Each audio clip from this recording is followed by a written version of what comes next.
Welcome to CETV. I'm Howard Frank from Camera Electronic. Today we've got Ethan Wee with us. Ethan, how are you? Good, how are you? Excellent. Thanks for coming along, man. So Ethan's been trying out the latest from Panasonic. He's just opened a brand new video production studio and we're really excited to see what he thinks.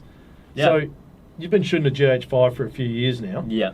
And now this G9 Mark II came along. We said, Ethan, see what you reckon.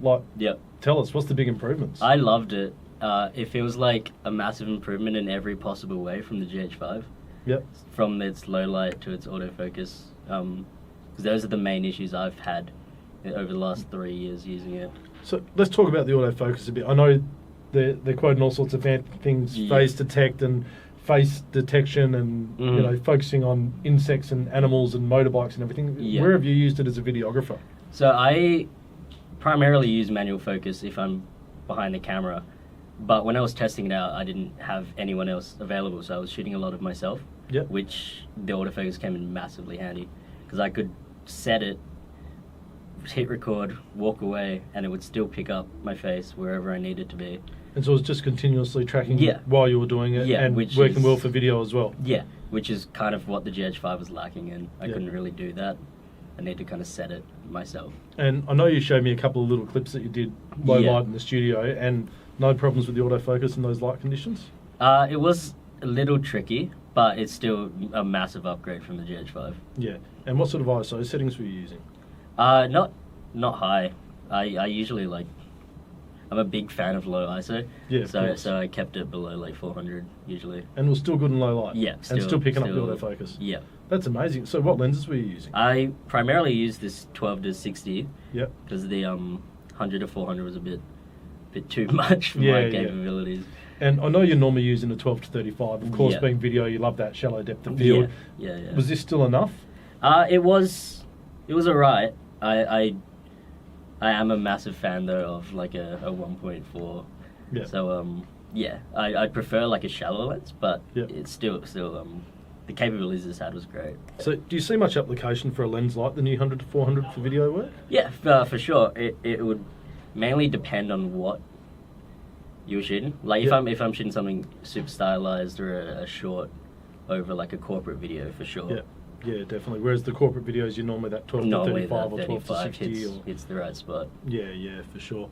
And did you try the mono mode at all, the new Leica mono mode? I didn't get a chance to test that out, but if I get my hands on this camera again, I'll definitely... Oh, 100% you will. You'll definitely be getting your hands on it again. What about dynamic range? Did you ever play with that at all? Not extensively. Yeah. I was mainly really focused on just seeing how far they've come from the GH5. Yeah. Like, because that's been everywhere around the world with me, from like Barcelona to the Cambodian jungle. Yeah. So it's kind of like my baby at this point.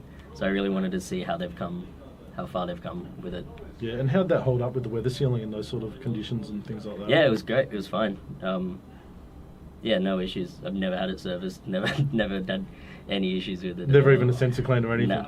No, the automatic sensor cleaning modes are pretty good and do handle most of it, but that's impressive if you've been places it's been all over, but still my little baby. So when you get a chance to have a more extensive test, what do you want to be testing with it to really push its capabilities? I'd love to shoot like a little mini short or a proper music video that I am used to doing with it.